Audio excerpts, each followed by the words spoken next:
วกเราสืบต่อการประกอบความเห็นผู้ที่ลงทะเบียนเต็นเกินยังประมาณ10 กว่าคนประมาณ15-16 คนสันเวลาพวกเราก็บ่หลายคันสัตก็พยายามรักษาเวลาเนาะต่อไปเชิญท่านสุบรรณสวพุทธเขต14ประกอบความเห็นท่านนางบางออนไสยสิทธิ์กะเกียมขอบใจท่านประธานก็เฮียนท่านประธานคณะประธานที่เคารพอย่างสูงท่านสภาแห่งชาติสมาชิกรัฐบาลแขกที่มีเกียรติทั้งหลายข้าพเจ้าสุบรรณสวบุตรสมาชิกสภาแห่งชาติประจำเขตเลือกตั้งที่14แขวงสารวันขออนุญาตมีคำเห็นต่อกับเรื่องงานของรัฐบาลโดยเฉพาะแผนพัฒนาเศรษฐกิจสังคมซึ่งข้าพเจ้าขออนุญาตมีคำเห็นอยู่3ปัญหาอันปัญหาที่1นี่มันปัญหารวมในการจัดตั้งปฏิบัติแผนพัฒนาเศรษฐกิจสังคมในตลอดระยะผ่านมาผ่านการเคลื่อนไหวของสภาแห่งชาติผ่านการลงติดตามเคลื่อนไหวอยู่ท้องถิ่นและก็เบิ่งบทรายงานของรัฐบาลโดยเฉพาะเป็นการรายงานของท่านนายกและการประกอบคำเห็นของต่างหน้าคณะประจำสภาแห่งชาตินั้นข้าพเจ้าสังเกตเห็นได้ว่ามี3ปัญหาที่พวกเราทอดทอนได้ปัญหาที่1เป็นการบริหารรัฐการบริหารรัฐนี้ข้าพเจ้ายกให้เห็น3ปัจจัยใหญ่เพื่อรับประกันให้แก่การจัดตั้งปฏิบัติแผนพัฒนาเศรษฐกิจสังคมในต่อหน้าอันที่1เป็นการออกนิติกรรมการออกนิติกรรมของพวกเรานี้ทางด้านกฎหมายก็ดีแต่มันนิติกรรมใต้กฎหมายก็ดีอันนี้พวกเราในระยะผ่านมานี่เฮ็ดได้ดีบ่ดีแล้วแต่ว่าก็ยังเห็นว่าพวกเรานี่บางอันที่พวกเราสร้างกฎหมายขึ้นมามันตามความอยากร้องต้องการแต่บ่สอดคล้องกับสภาพตัวจริงอันนี้นี่อยากให้รัฐบาลนี่ไปค้นคว้าเบิ่งฉะนั้นมันแสดงออกอยู่บนว่าแผนการจัดตั้งปฏิบัติการสร้างปรับปรุงกฎหมายของพวกเราปัญหาที่2อยู่ในนี้แม่นการพันขยายมาตราของกฎหมายออกเป็นอันละเอียดเห็นว่าพวกเรานี่บางครั้งยังบ่ทันว่องไวยังซักซ้ากว่าจะออกเป็นนิติกรรมใต้กฎหมายได้ยังต้องใช้เวลาอันนี้ปัญหาที่3มาเนื้อในของกฎหมายก็คือนิติกรรมต่างๆนี่ยังบ่ทันรัดกุมอันนี้จึงเฮ็ดให้คอดการจัดตั้งปฏิบัติโดยเฉพาะข้าพเจ้ายกให้เห็นว่าผ่านมานี้สภาแห่งชาติสุดที่เก่าพวกเรานี่ประกอบคำเห็นต่อห้างกฎหมายนี่หลายแต่ว่าการนำเอาเนื้อในที่ผู้แทนประกอบคำเห็นเข้าสู่กฎหมายนี่น้อยฉะนั้นอยากให้ทางรัฐบาลก็คือภาคส่วนเกี่ยวข้องนี่พิจารณาเบิ่งในต่อไปนี่เพราะว่าผ่านการเฮียงในแต่ละครั้งอันนี้ฉะนั้นนี่อยากเบิ่งหลักวิชาการนั้นหลายกว่าจิตใจนำเอาเนื้อในจิตใจของประชาชนเราบรรดาเผ่านี่มาซ่องแซงอยู่ในกฎหมายจากสิ่งเหล่านี้จึงเหตุให้การจัดตั้งปฏิบัติบรรดานิติกรรมบางอันยังกลายเป็นช่องว่างนี่แหละอันนั้นปัญหาที่สำหรับการจัดตั้งปฏิบัตินี้เห็นว่าการโฆษณาเผยแพร่กฎหมายนี่พวกเฮายังบ่ทันกว้างทั่วถึงในนั้นเป็นต่อกับคะแนนการเกี่ยวข้องพนักงานรัฐกรอยู่ขั้นหักท่านขั้นท้องถิ่นนี้ยังกำบ่ทันแน่นฉะนั้นจึงเหตุให้การจัดตั้งปฏิบัตินี่บ่ทันได้ลึกซึ้งบ่ทันได้ดีหลายอันฉะนั้นจึงกลายเป็นปัญหาสร้างผลกระทบหลายอันเกิดขึ้นอยู่ในสังคมของพวกเฮาและผลศักดิ์สิทธิ์ของการจัดตั้งปฏิบัตินิติกรรมต่างๆเห็นว่ายังมีช่องว่างซึ่งพวกเฮาได้เว้ากันมาหลายแล้วข้าพเจ้าจะบ่ขอยกตื้มอันนี้เนาะมันแสดงออกหลายอันที่พวกเฮาดำเนินการอยู่นี้ทั้งอยู่ในตัวเมืองและทั้งอยู่ในชนบทที่พวกเราได้เห็นผ่านประสบการณ์ตัวจริงนี้นั่นจากสิ่งดังกล่าวนั้นในเมื่อกฎหมายพวกเราบ่มีความศักดิ์สิทธิ์แล้วจึงเหตุให้มีการละเมิดกฎหมายนี้อยู่ในหลายคงเขตดังที่พวกเราได้ซองแซงอยู่ในบทรายงานก็ดีผ่านการประกอบคำคิดคำเห็นของผู้แทนก็ดีและอื่นๆนั่นปัญหาที่3ต่อกับการบริหารรัฐเป็นกลไกแบบแผนวิธีเหตุเวียกอันนี้มันเป็นปัญหาหนึ่งที่ควรจะเอาใจใส่โดยเฉพาะเป็นกลไกการประสานงานซึ่งพวกเราได้กำหนดอยู่ในระบอบแบบแผนวิธีเหตุเวียกของพรรคเราและอยู่ในกฎหมายพวกเราก็ได้กำหนดชัดแจ้งแต่ตัวจริงแล้วระบอบแบบแผนวิธีเหตุเวียกของพวกเรานี้ยังเป็นซองวางลายเป็นต้นแม่นกลไกการประสานงานบ่ทันละเอียดอันนี้ปัญหาที่1ที่ข้าพเจ้าอยากเสนอปัญหาที่2ผ่านการปฏิบัติมานั้นยังเห็นว่าปัญหา ต่อมานี้แม่นความบอบบางทางด้านเศรษฐกิจซึ่งตลอดระยะผ่านมาพวกเฮาเว้ากันหลายทางด้านโครงประกอบเศรษฐกิจโดยรวมแล้วข้าพเจ้ายังเห็นดีว่าสนับสนุนคือกับรัฐบาลได้กำหนดจะเป็นอุตสาหกรรมก็ดีจะเป็นการปรุงแต่งกสิกรรมและการบริการอื่นๆอันนี้โดยรวมแล้วข้าพเจ้าคิดว่ารัฐบาลของพวกเฮาได้กำหนดนี้มีความสอดคล้องแล้วแต่ข้อจัดตั้งปฏิบัติดังที่ข้าพเจ้าได้เสนอมาเบื้องต้นนั้นการกำหนดสัดส่วนอื่นๆอันนี้พวกเฮาควรจะเบิ่งขึ้นเอาได้ซึ่งว่าเศรษฐกิจนี้มันเป็นปัจจัยที่จะตัดสินให้แก่การพัฒนาทางด้านวัฒนธรรมสังคมดังที่หลายท่านได้ยกมาจะเป็นบรรหาอาหารกลางวันของนักเรียนก็ดีอันนี้พวกเฮาบ่ทันได้กำหนดแจ้งการย้อนปัจจัยของเศรษฐกิจพวกเฮายังอ่อนน้อยบรรหาที่3มานี้ที่เห็นว่าพวกเฮาควรทอดเป็นบทเรียนนี่แม่นการเอื้ออิงจากปัจจัยภายนอกซึ่งพวกเฮาได้ระดมทุนนี้การกำหนดแผนนี่หลายแต่บางครั้งพวกเฮาประสบผลสำเร็จซึ่งมาจากหลายเงื่อนไขบางครั้งประเทศเหล่านั้นก็ได้วางเงื่อนไขให้แก่พวกเฮาซึ่งเฮ็ดให้พวกเฮาปฏิบัติยากอันนี้ดังที่ผู้แทนพวกเฮาก็ได้มีคำคิดคำเห็นแล้วฉะนั้นข้าพเจ้าตีราคาได้ว่า1,300บรรหานั้นฉะนั้นพรรคพวกเฮาจึงได้กำหนดออกว่าเป็นสอจนี่มันถูกต้องแล้วและพวกเฮาควรจัดตั้งพันขยายให้มันมีประสิทธิผลดีที่สุดอันนี้เป็นบรรหาที่1ที่ข้าพเจ้าอยากเสนอบรรหาที่2บรรหาเฉพาะนี้แม่นการแก้ไขปัญหาหนี้สินซึ่งบทรายงานของรัฐบาลนี้ก็ได้ตีราคาเกี่ยวกับการแก้ไขหนี้สินนี่ก็เห็นว่าดีขึ้นแต่สิ่งหนึ่งที่ได้กำหนดอยู่ในบทรายงานนั้นแม่นจะซุ่มใส่ในการเจรจาชำระหนี้สินอันนี้เป็นปัจจัยหนึ่งที่ข้าพเจ้าได้ยกมาเมื่อกี้นี้ซึ่งมันพัวพันกับปัญหาต่างๆที่พวกเฮามีต่อสากลฉะนั้นบางอันมันก็เฮ็ดให้พวกเฮาบ่ทันเวลาแล้วก็เห็นว่ามีผลกระทบและทางสภาแห่งชาติก็ดีทางรัฐบาลก็ดีบางครั้งก็ต้องได้ละเมิดกฎหมายอันนี้ฉะนั้นอันนี้ข้าพเจ้าคือเราเป็นบทเรียนหนึ่งที่ให้พวกเราต้องได้เบิ่งคืนต่อกับปัญหาดังกล่าวนี้การเก็บกู้หนี้สินคืนก็คือกันเนาะอันนี้นี่อยากให้พวกเรานี่ได้เบิ่งคืนว่าควรซุ่มใส่คืนเอาใดบ่ควรศึกษานี่แหละและปัญหาหนึ่งอีกอยู่ในนี้รัฐบาลได้กำหนด4มาตรการอยู่ในนี้แม่นข้อที่2ผู้แทนพวกเราก็ได้มีคำคิดคำเห็นแล้วว่าการแต่งตั้งคณะเฉพาะกิจนี่คณะเฉพาะรับผิดชอบขึ้นมาเฉพาะเพื่อติดตามปัญหาเข่งฮอน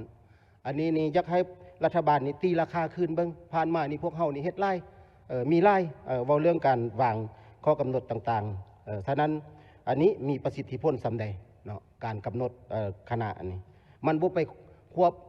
กับพรรคส่วนอื่นบ่อันนี้อยากให้รัฐบาลประเมินคืนเบิ่งสำหรับข้อเสนอ3ข้อนั้นโดยรวมเลยเห็นดีแล้วมีแต่ข้อที่3ข้าพเจ้าเห็นดีเป็นเอกภาพกับผู้แทนเขต1และเขต11ที่มีคำเห็นส่วนตัวแล้วเห็นว่ายังอยากให้รักษาบรรดาเก้าข้อนี้ไว้ก็บ่มีผลกระทบหยังข้าพเจ้าคิดว่าขอบใจขอบใจท่านสุบรรณสวบุตรเชิญท่านนางบังออนสยสิทธิ์เขต12มีคำเห็น8นาทีท่านสายสมรอินทเสนกะเกียมขอบใจทานประธานเฮียนทานประธานคณะประธานที่เคารพบรรดาทานสมาชิกสภาแห่งชาติบรรดาทานแขกที่มีเกียรติที่นับถือและหักเพลงข้าพเจ้าชื่อนางบังออนสยสิทธิ์สมาชิกสภาแห่งชาติประจำเขตเลือกตั้งที่12แขวงขมวนขออนุญาตมีคำเห็นต่อบทรายงานการจัดตั้งปฏิบัติแผนพัฒนาเศรษฐกิจสังคม5 ปีครั้งที่9และเพจปี 2025 และทิศทางแผนการ5 ปี 2026 หาปี 2030 ของรัฐบาลโดยพื้นฐานแล้วข้าพเจ้าขอแสดงความเห็นดีเป็นเอกภาพอย่างสูงและขอแสดงความย่องชมเชยต่อรัฐบาลที่ได้มีความพยายามสูงในการนำพาชี้นำต่อการจัดตั้งปฏิบัติแผนพัฒนาเศรษฐกิจสังคม5 ปีครั้งที่9 2021 หา 2025 และประจำปี 2025 เห็นว่าผลสำเร็จที่พ้นเด่นและข้าพเจ้าก็ขอสนับสนุนต่อการมีความเห็นของบรรดาทานสมาชิกสภาแห่งชาติที่ได้มีความเห็นมาก่อนในเกือบ2 วันมาแล้วทุกความเห็นก็ล้วนแล้วแต่เป็นประโยชน์ให้แก่รัฐบาลเพื่อจะนำไปค้นคว้าพิจารณา แต่ถึงอย่างใดก็ตามข้าพเจ้าขออนุญาตมีคำเห็นแลกเปลี่ยนบางจุดคือดังนี้ จุดที่หนึ่งข้าพเจ้าขอเป็นเอกภาพสูงต่อการตีราคาของรัฐบาลต่อกับด้านข้อคงค้างในระยะผ่านมาเห็นว่ารัฐบาลก็ได้มีการตีราคาเห็นว่าจะแจ้งและกระหัดกลุ่มพอสมควรต่อกับการนำภาษีนำในการจัดตั้งปฏิบัติในระยะผ่านมาแต่ข้าพเจ้าอยากขอลงลึกตื้มบางปัญหาบางจุดคือดังนี้อันที่หนึ่งผ่านการติดตามกวดกาข้าพเจ้าก็เห็นว่าอันหนึ่งมาการปรับปรุงก่อสร้างหักฐานการเมืองเวียงงานพัฒนาชนบทหอบด้านนี้การจะตั้งปฏิบัติในระยะผ่านมาก็เห็นว่าเป็นเอกภาพสูงแล้วกับทางรัฐบาลได้ตีราคาเห็นว่าเวียงดังกล่าวนี้บนนั้นได้แข่งแหงและกระบวนนั้นได้นักแน่นแต่ในระยะผ่านมาก็เห็นว่ารัฐบาลก็ได้วางคาดหมายแต่การจะตั้งปฏิบัติตัวจริงยังเห็นว่าบางคะแนนการจะตั้งปฏิบัติกับบนนั้นได้ไปในร่วงเดียวกันนบนนั้นได้มีจุดสูงอย่างจ่าแจงยังต่างฝ่ายต่างเหตุอยู่อันที่หนึ่งอันที่สองข้าพเจ้าเห็นว่าการคุ้มครองน้ำหนักของรถบรรทุกต่างๆนี้ยังบ่ทันเข้มงวดจึงเฮ็ดให้หนทางนี่เป้เพ่หลายพอสมควรเฮ็ดไปกว่านั้นก็ยังเห็นว่ารถบรรทุกนี้มีการแล่นไวเกินขอบเขตแล้วบวกใส่ว่าเทคนิคมาตรฐานในการก่อสร้างจึงสองอันนี้บวกเข้ากันยังเฮ็ดให้หนทางนี้เป้เพ่หลายเนาะเฮ็ดให้มีความเสี่ยงสูงที่จะเกิดอุบัติเหตุนั้นไปพร้อมนั้นรถบรรทุกจำนวนหนึ่งก็ยังเห็นว่าการประดับเอยองนี่ก็เกินขอบเขตตาทั้งหน้ากับทั้งหลังนี่เป็นอันเดียวกันเลยทั้งหลังก็ใส่สปอตไลท์อันนี้มีความเสี่ยงสูงหลายที่จะเดินทางไปกลางคืนท่านเกิดอุบัติเหตุเอาฉะนั้นเสนอให้ภาคส่วนที่เกี่ยวข้องนี้จงได้ติดตามกวดกาเบิ่งละเอียดตื้มคันท่าว่าพบเห็นก็ต้องได้ให้ใส่มาตรการหรือว่าการศึกษาอบรมหรือปรับใหม่คือในใดก็แล้วแต่ภาคส่วนที่เกี่ยวข้องส่วนน้ำหนักเกินนี้ในระยะผ่านมาข้าพเจ้าเห็นว่าล่วงลายพอสมควรส่วนใหญ่แล้วมีสิ่งสั่งตามสายทางแล้วขมวนพวกข้าพเจ้านี่ก็มีลายพอสมควรสิ่งสั่งแต่ในความเป็นจริงแล้วส่วนใหญ่นี่บ่ได้เข้าสิ่งสั่งเนาะเอาใบบินอยู่ต้นทางมาแจ้งเราก็แล้วบางเสื้อเสียเงินค่าธรรมเนียมแล้วก็ไปหรือว่ากวดพบเห็นแล้วกับบ่มีมาตรการว่าสิเอาน้ำหนักที่เกินหันลงเนาะกวดปั๊บใหม่แล้วก็ให้คนไปคือเก่าเนาะต่อปัญหานี้ก็เสนอทางภาคส่วนที่เกี่ยวข้องในคนคว้าพิจารณาตื้มอันที่สามผ่านการติดตามกวดกาก็เห็นว่าการจะตั้งปฏิบัติกองทุนประกันสุขภาพนี้ในระยะผ่านมาก็เห็นว่าพบความยุ่งยากหลายพอสมควรเนาะถือว่าเห็นว่าทางห้องหมอแขวงก็ได้เป็นหนี้เป็นสินคุ้มเครือมาแล้วเนาะในระยะผ่านมาหันก็ยังเห็นว่าพบความยุ่งยากหลายพอสมควรกับบ่แม่นแต่แขวงข้าพเจ้าคิดว่าในทั่วประเทศนี้ทุกแขวงก็สิมีหนี้สินคุ้มเครือแต่มาเบิ่งแล้วในมาตรการจะตั้งปฏิบัติก็คือทิศทางแผนการทางบริหารได้กำหนดอย่างจ่าแจ้งว่าเขาสิแก้ไขปัญหานี้คือแนวใดเนาะอันนี้ข้าพเจ้าอยากมีคำเห็นขึ้นนั้นแล้วปัญหาต่อมาปัญหาการศึกษาหลายคนหลายท่านก็ได้เว้าแล้วข้าพเจ้าก็เป็นเอกภาพสูงและผ่านการติดตามอยู่ในเขตพวกข้าพเจ้าก็ยังเห็นว่าปัญหาการศึกษานี่ก็การปะละการเรียนบ่แม่นแต่ว่าการเลื่อนชั้นป .1 ป .5 ไปหาม.4 หั่นแต่มาเบิ่งเดี๋ยวนี้แหละป .1 หาป .2 นี่ก็ปะละหลายแล้วผ่านการติดตามเห็นว่าจบป .1 นี่30กว่าแต่ไปต่อป .2 หั่นมีแต่10กว่าคนเท่านี้หรือว่าบ่ฮอด10ก็มีเพราะฉะนั้นปัญหานี้เราจะต้องได้ควรได้สุ่มใส่ในการแก้ไขในตอนหน้าว่าเฮาสิเฮ็ดแนวใดบวกใส่การคาดแคลนครูสอนการสอนห้องควบนี่ก็หลายพอสมควรฉะนั้นการสอนห้องควบนี่ก็เฮ็ดให้มีผลกระทบต่อปัญหาคุณภาพการศึกษาบ่สูงเนาะอันนี้แล้วทั้งหมดเหล่านี้ข้าพเจ้าเห็นว่าในทิศทางแผนการของรัฐบาลยังบ่ทันได้กำหนดอย่างจะแจ้งเถื่อโดยเฉพาะก็เป็นมาตรการในการแก้ไขยังเว้าแบบลักษณะรวมๆอยู่ฉะนั้นคันว่าเฮาเว้าลักษณะรวมๆอยู่ปัญหานี้เฮาก็เว้ากันบ่สุดบ่เสี่ยงเว้าไปต่อเนาะอันนั้นแล้วฉะนั้นข้าพเจ้าก็เสนอให้รัฐบาลได้มีมาตรการได้ซุ้มใส่แก้ไขดีนี้คือดังนี้อันที่หนึ่งเสนอรัฐบาลได้เพิ่มทวีซุ้ม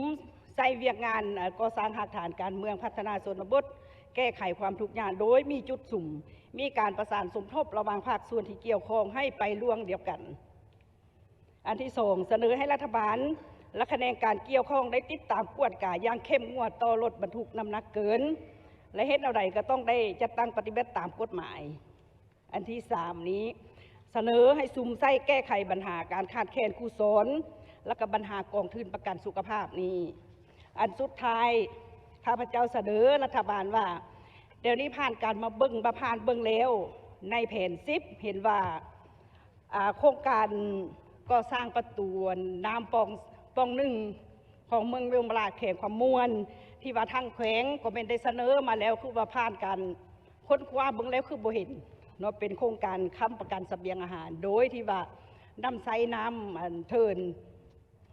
ประตูปองหนึ่งอันนี้กันแนวใดกันย่าเนาะเสนอทางรัฐบาลได้ค้นคว้าเบิ่งตื้มเนาะคันท่าว่าโครงการนี้เกิดขึ้นข้าพเจ้าคิดว่าก็มีผลประโยชน์หลายต่อประชาชนในการผลิตเพื่อค้ำเสบียงอาหารหันแล้วนี้เราก็ขอฝากน้ำรัฐบาลว่าได้ค้นคว้าและพิจารณาเอาเข้าในแผน10ให้ตื้มเลยเพราะว่าทั้งแขวงก็เสนอขึ้นมาแล้วก็คือว่าบ่ทันเห็นเนาะการมีคำเห็นของข้าพเจ้าก็จบเพียงสำนี้ขอแสดงความขอบใจท่านประธานเดี๋ยวขอขอบใจทางท่านนางบางอ่อนสัญญสิทธิ์ต่อไปเชิญท่านสายสมรอินทศิลป์เขต14มีคำเห็น8นาทีท่านบุญธรรมพุทธวงศากะเกียมเจ้าแสดงความขอบใจท่านประธานก่อนอื่นขอเฮียนท่านประธานคณะประธานกองประชุมที่เคารพนับถืออย่างสูงเฮียนบรรดาทานสมาชิกสภาแห่งชาติผู้ทรงเกียรติประธานตั้งหน้ารัฐมนตรีบรรดาเขตท่านยิ่งท่านชายที่เคารพนับถืออย่างสูงข้าพเจ้าชื่อสายสมรอินทิเสนสมาชิกสภาแห่งชาติประจำเขตเลือกตั้งที่14แขวงสารวัตรขอมีคำเห็นต่อห่างบทแผนพัฒนาเศรษฐกิจสังคม5 ปีสันก่อนอื่นข้าพเจ้าแสดงความชมเชยที่ทางรัฐบาลได้ห่างแผนพัฒนาเศรษฐกิจสังคมดังกล่าวนี้ก็เห็นว่าหลายอันที่ว่าละเอียดจ้าแจ้งพอสมควรดังนั้นแสดงความเคารพคำเห็นของบรรดาสมาชิกเพื่อนสมาชิกสภาแห่งชาติที่ได้มีคำเห็นไปเมื่อวานนี้กับมื้อนี้เนาะสันเพื่อเป็นการประกอบส่วนข้าพเจ้าขอแลกเปลี่ยนคำคิดคำเห็นบางจุดโดยเฉพาะเมนเกี่ยวกับแผนพัฒนาเศรษฐกิจ5 ปี 2026-2030 โดยรวมแล้วข้าพเจ้าก็เห็นว่าละเอียดชัดเจนพอสมควรแต่เพื่อเป็นการประกอบส่วนนี้เกี่ยวกับการจะตั้งเกี่ยวกับแผนที่เพิ่นได้ห่างไปนั้นได้ทวนคืนเบิ่งเกี่ยวกับการสรุปตีราคาเนาะก็เห็นว่าหลายอันเพิ่นก็ได้ยกขึ้นมาโดยเฉพาะปัญหาการจะตั้งปฏิบัติในช่วงระยะ5 ปีผ่านมาเห็นว่าอันที่หนึ่งเกี่ยวกับขอดคงค้างเนาะที่ยังเหตุบทท่านใดดีโดยเฉพาะเมนเกี่ยวกับยอดผลิตภัณฑ์ถึงภายในถึงว่ามีการเพิ่มขึ้นเนาะแต่ว่าการเติบโตเห็นว่ายังบ่ทันหับประกันความมั่นเที่ยงอันที่สองการขยายฐานรายหับเคียงคู่กับการเก็บรายหับที่ยังบ่สมคู่กับท่าแห้งที่มีตัวจริงเนาะซึ่งทั้งประเสริฐหนากับสภาพอัตราเงินเฟ้ออัตราแลกเปลี่ยนค่าครองชีพเฮ็ดให้ส่งผลกระทบต่อบรรดาขาดหมายต้นต่อของแผน5 ปีผ่านมาในการจัดตั้งปฏิบัติเนาะและจุดที่สองเป็นการผลิตสินค้าก็เห็นว่ายังบ่ทันได้แข็งแห้งเท่าที่ควรการขุดค้นการนำใส่ทรัพยากรธรรมชาติก็มีลักษณะฝ่าฟังบ่ไปตามระเบียบหลักการของวิทยาศาสตร์เฮ็ดให้ประสิทธิผลต่ำเนาะการแก้ไขความทุกข์ยากก็ยังบ่ทันได้เฮ็ดได้ดีรวมทั้งระบบและกลไกการคุ้มครองบริหารรัฐเห็นว่ายังบ่ทันได้คล่องตัวฉะนั้นอยู่ในห่างแผน5 ปีนี้ข้าพเจ้าคิดว่าถึงว่าการกำหนดหรือว่าการห่างแผนเพิ่นของรัฐบาลนี่ก็ละเอียดพอสมควรแต่ข้าพเจ้าก็จะเน้นบางจุดเพื่อให้ทั้งเบื้องรัฐบาลไปพิจารณาและเอาใจใส่เติมเพราะว่าอยู่ในจุดที่ข้าพเจ้าอยากเน้นนี้ซึ่งมีอยู่6 จุดซึ่งก็เป็นปัญหาที่เฮาพบเห็นเพื่อแก้ปัญหาที่ความยุ่งยากในการจะตั้งปฏิบัติอยู่ใน5 ปีที่ผ่านมาอันที่หนึ่งแม่นแก้ไขเรื่องวิกฤตการหนี้สินและเงินเฟ้อเนาะยังให้ปรับปรุงโครงสร้างหนี้สินสาธารณะ อย่างหีบด่วนอะไรเจรจาปฏิบัติกับประเทศเจ้านี้หรือว่าครอบครองอัตราแลกเปลี่ยนเงินกีบให้มีความมั่นคงเนาะถึงว่าเหตุแต่ว่าในผ่านมาแต่ว่าก็ยังบ่ท่านได้มีอันนั้นแผนละเอียดจ้าแจ้งที่ในโดยเฉพาะเป็นแบบแผนวิธีจะตั้งปฏิบัติจากนั้นกับเพิ่มข้างแห่สำห้องเงินตราต่างประเทศอันนี้ก็ปรากฏว่าเพิ่นก็มีแผนแล้วแต่ว่าต้องควรเน้นใส่เป็นปัญหาที่ต้องได้เผชิญหน้าในการจะตั้งปฏิบัติเข่งหอนนะครับและลดพรการนำใช้จ่ายของรัฐบาลที่บ่จำเป็นเนาะอันนี้เป็นจุดที่หนึ่งครับและสำหรับจุดที่สองนี้ปรับปรุงระบบเกี่ยวกับเรื่องพลังงานไฟฟ้าเมียนแต่การคุ้มครองหรือว่าเรื่องค่ากระแสไฟฟ้าที่เห็นว่ามีปรากฏการณ์หรือหางเสียงคือพวกเราได้หูนำกันในที่ผ่านมานั้นเนาะจุดที่สามเป็นส่งเสริมการลงทุนที่มีคุณภาพซึ่งในจุดดังนี้มันเร่งใส่ปรับปรุงระบบสภาพแวดล้อมของธุรกิจลดผ่อนขนขันเนาะต่างๆโดยเฉพาะคือระยะผ่านมาเพิ่นก็ตีราคาว่าจะเฮ็ดได้ดีสำใดโดยเฉพาะระบบประตูเดียวเนาะอันนี้จากนั้นดึงดูด FDI เนาะในอุตสาหกรรมที่สร้างมูลค่าเพิ่มสูงรวมทั้งการส่งเสริม SME และวิสาหกิจของโคราชนี่ให้มีคุณภาพเนาะรวมทั้งการพัฒนาเศรษฐกิจพิเศษที่มีคุณภาพและยังอยู่ในจุดที่สี่นี้การพัฒนาทรัพยากรมนุษย์นี่ต้องปรับปรุงคุณภาพการศึกษาเนาะเบิ่งปัญหาเรื่องการนำใส่ภาษาบอกหรือว่าระบบดิจิตอลหรือว่าวิชาชีพเชื่อมโยงและเชื่อมโยงการศึกษากับความต้องการตลาดเนาะหรือว่าความต้องการในมีความจำเป็นในการต้องการใส่ในแต่ละระยะเกี่ยวกับระบบการศึกษาหรือว่าบุคลากรและส่งเสริมการฝึกอบรมวิชาชีพให้กว้างขวางแต่ในแผน5 ปีเพิ่นก็ได้เขียนอยู่แต่ยังบ่ทันได้ชัดเจนครับและจุดที่หานี่สร้างความหลากหลายทางด้านเศรษฐกิจโดยเฉพาะเป็นการพัฒนากสิกรรมทันสมัยอินทรีย์หรือว่ากสิกรรมสีเขียวเนาะเสริมขยายการท่องเที่ยวให้มีคุณภาพสูงพัฒนาอุตสาหกรรมแปรรูปนี่ให้มันหลายเนาะแล้วปัญหาที่6อยากให้เบิ้งเรื่องการคุ้มครองบริหารรัฐและต้านการส่อราษฎร์บังหลวงอยู่ในจุดนี้เราเพิ่มความโปร่งใสเนาะในการคุ้มครองงบประมาณหรือระบบภาษีและการเก็บรายรับอย่างเป็นเจ้าการเนาะเสริมขยายประสิทธิภาพของรัฐกรซึ่งประเด็นจุดนี้ข้าพเจ้าคิดว่าคือหลายๆทานที่ได้เสนอมาหรือว่าประกอบการคิดเพ้นมาพนักงานบุคลากรนี่ก็เป็นสำคัญหลายจะบรรลุหรือบ่บรรลุมันขึ้นกับพนักงานที่จะมีความโปร่งใสหรือว่ามีความรับผิดชอบอันนี้จุดนี้ข้าพเจ้าอยากมีคำเห็นตื่มทั้งหมดที่ข้าพเจ้าได้นำเสนอมาอยู่ใน6ปัญหาใหญ่นี่มันข้าพเจ้าอยากให้ทั้งเบื้องรัฐบาลนี่ลงเลิกแล้วก็วิเคราะห์วิจัยตื่มว่าอยู่ในรูปแบบการจัดตั้งปฏิบัติเนาะในขั้นตอนวิธีการจัดตั้งปฏิบัติอันใดผู้ใดหาที่เสาะเสียเวลาใดอยู่ในส่วงระยะ5 ปีนี่อยากให้บุกทะลุเนาะต่อปัญหาดังกล่าวนี้ฉะนั้นการมีคำเห็นของข้าพเจ้ามอนี่จบขอขอบใจท่านประธานเจ้าขอบใจท่านสายสมรอินทิศิลป์ต่อไปเชิญท่านบุญธรรมพุทธวงศาเขต1มีคำเห็น8 นาทีหรือว่าน้อยกว่านั้นก็บ่เป็นหยังท่านคำเสนศรีสวงศ์กะเกียมเจ้าขอบใจท่านประธานเขาเฮียนท่านประธานคณะประธานกรมประชุมที่เคารพบรรดาท่านสมาชิกรัฐบาลแขกผู้มีเกียรติที่นับถือบรรดาท่านสมาชิกสภาแห่งชาติผู้ทรงเกียรติแห่งแผ่นทั้งหลายข้าพเจ้าบุญธรรมพุทธวงศาสมาชิกสภาแห่งชาติเขตเลือกตั้งที่1นครหลวงเวียงจันทร์ขออนุญาตมีคำเห็นต่อบริงานของรัฐบาลที่เสนอโดยท่านนายกรัฐมนตรีคนอื่นข้าพเจ้าแสดงความเป็นเอกภาพสูงต่อการตีราคาหมากผลแห่งการปฏิบัติแผนพัฒนาสังคม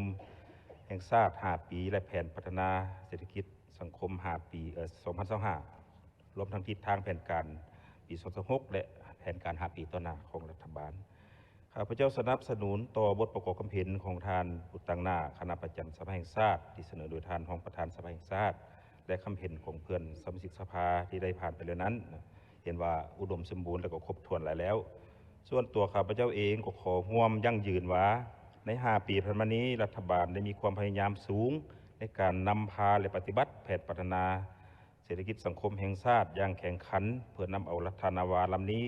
ผ่านพาขึ้นฟ้องที่ใหญ่โตและอันตรายมาด้วยความปลอดภัยในระดับหนึ่งซึ่งสามารถให้พวกเขาแนมเห็นขอบฟ้าและแสงสีทองที่อบอุ่นสวยงามอย่างใดก็ตามข้าพเจ้าสังเกตเห็นว่าเพื่อนำเอารัฐนาวาลำนี้ลอยแล่นไปถึงจุดฝั่งฝันพวกเขาต้องได้เพิ่มทวีทุกกำลังแหงห่วมกันสุกดัน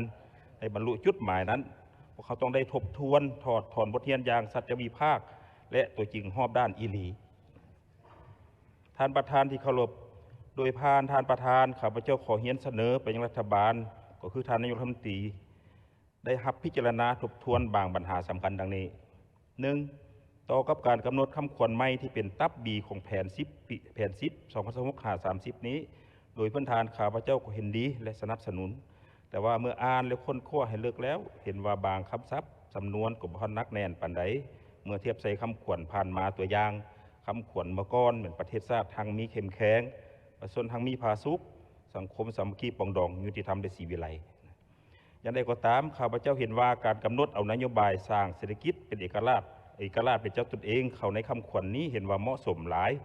แต่ว่าเพื่อให้เข้าใจเลิกและปฏิบัติเป็นรูปธรรมนั้นพวกเขาต้องได้ทำความเข้าใจให้ชัดเจนชัดแจ้งถึงภาคประชาชนสังคมว่ามันมีความหมายแนวใดถ้าแห่งบ่มซ่อนที่ยืนยงและบ่ยืนยงของพวกเขาแม่นอย่างกันแท้ยกตัวอย่างถ้าแห้งทางด้านที่ดินทำการผลิตเสบียงอาหารแร่ธาตุโลหะธาตุแหล่งพลังงานเหล่านี้เป็นต้นข้าพเจ้าขออนุญาตยกตัวอย่างถ้าว่าพวกเขาถือเอาแรงทำการผลิตเสบียงอาหารเป็นตาแห่งบ่มซ่อนที่ยืนยงปัจจุบันนี้เบิ่งแล้วพวกเขานี่เอาดินนี่ให้นายทุนหลายที่สุดทั้งดินกสิกรรมก็ถือสัมปทานและใหญ่ยาวนาดินก็ถือสัมปทานใต้ดินก็ถือสัมปทานนี่ก็ยุ่งยากนะที่จะเฮ็ดให้การผลิตที่เป็นแรงยืนยงนี้เกิดประหุประธรรม 2. เสนอรัฐบาลทบทวนคืนความรอบคอบในการอนุญาตขุดค้นทรัพยากรธรรมชาติที่เป็นสมบัติของชาติและเป็นสมบัติของวงคณะญาติแห่งชาติอย่างมีประสิทธิภาพลดผ่อนมลพิษการอนุรักษ์ธรรมชาติและความควรจะหำฮ้อนว่าเขตใดควรอนุญาตเขตใดควรห่วงห้ามและสงวนไว้ยกตัวอย่างพื้นที่นครหลวงเวียงจันทร์เป็นพื้นที่เมืองเอกของประเทศชาติแต่พออนุญาตให้ขุดค้นแฮซึ่งเป็นปัญหาที่เสี่ยงที่สุดในอนาคตซึ่งพวกเขาอาจจะบ่รับผิดชอบอันนี้แต่ว่าลูกหลานเขาจะเป็นผู้ที่ได้รับบาปบริสุทธิ์ 3. ขอให้สุกยู่ส่งเสริมการผลิตและการบริโภคภายในอย่างยืนยงสนับสนุนนวัตกรรมและธุรกิจสีเขียวเป็นบุรมสิทธิ์ 4. ลดทอนความเหลื่อมล้ำสร้างคุณภาพชีวิตที่ดีและส่งเสริมความเป็นธรรมในสังคมเพิ่มทวีการคุ้มครองรัฐคุ้มครองสังคมด้วยการปฏิบัติกฎหมายอย่างเด็ดขาดเข้มงวดรับประกันความโปร่งใสยิ่งขึ้นสุดท้ายนี้ขออนุญาตรายงานท่านประธานไปหารัฐบาลทราบว่าคำเห็นของสมาชิกสภาแห่งชาติทั้งหลายทั้งหมดนี้แม้นความจริงใจความห่วงใยต่อผลประโยชน์รวมของชาติของประชาชนในฐานะที่เป็นตัวแทนซึ่งเขาเจ้ามีความปรารถนาดำรงชีวิตตามนโยบายสร้างเศรษฐกิจพึ่งตนเองคุ้มตนเองในเงื่อนไขที่ประเทศชาติมีเอกราชมีสันติภาพมีความเป็นอ้างทางใจในความเป็นชาติและภายใต้การนำพาของพรรคขอขอบใจท่านประธานขอบใจท่านบุญธรรมพุทธสงฆ์ศาสตร์ถือว่าเป็นการออกคำเห็นสั้นๆแต่ก็มีเนื้อในดีต่อไปเชิญท่านคำเสียนศิษวงศ์มีคำเห็น8 นาทีแต่ว่าคันสั้นแล้วนี่ก่อนนั้นก็แห่งดีต่อแล้วให้ท่านจันทวงศ์เสนามาศมนตรีกะเกียมขอเฮียนท่านประธานผมด้วยคณะประธานที่นำสื่อแลกแผงขอเฮียนบรรดาท่านในคณะรัฐบาล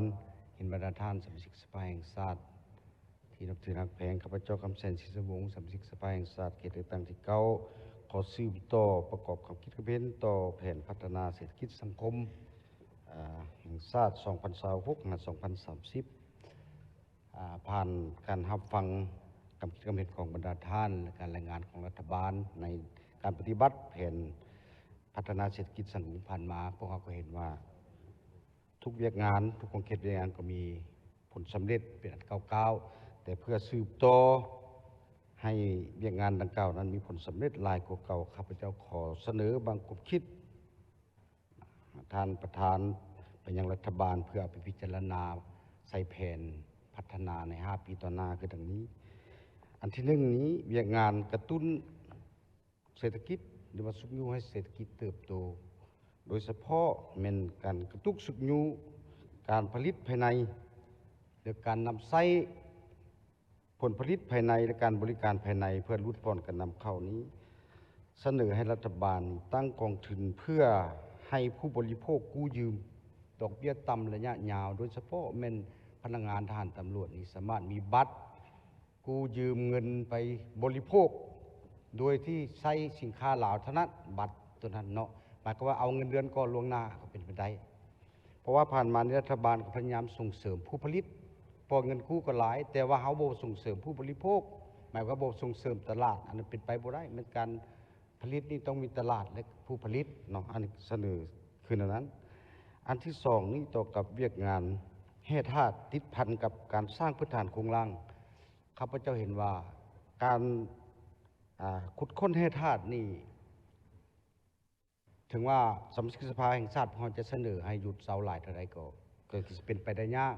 แต่ว่าเพื่อว่าการขุดค้นแห่ธาตุนี้ให้มีผลประโยชน์แก่ชาติแก่ประชาชนแท้ๆนี่ข้าพเจ้าอยากเสนอรัฐบาลว่าควรจะให้การขุดค้นแห่ธาตุนี้ไปติดพันกับการสร้างพื้นฐานโครงล่างอยู่แข่งนั้นๆอยู่เมืองนั้นๆขุดค้นแห่ธาตุอยู่บนใดแล้วมันเอาลายฮับเป็นบุริมสิทธิ์ในการสร้างถนนหนทางสร้างเมืองสร้างฝ่ายให้ประชาชนได้รับผลประโยชน์อันนั้นจะเป็นการดีที่สุดประชาชนก็มีการคองคอยตัวนั้นเนาะ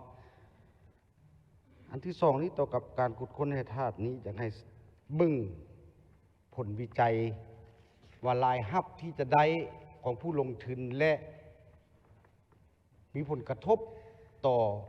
ผลประโยชน์ทางกรมและทางอ้อมของเศรษฐกิจของชาตินะมันคุ้มค่าสำใดมันเพียงพอบ่อยากให้พิจารณาเบิ่งคืนแต่คันว่า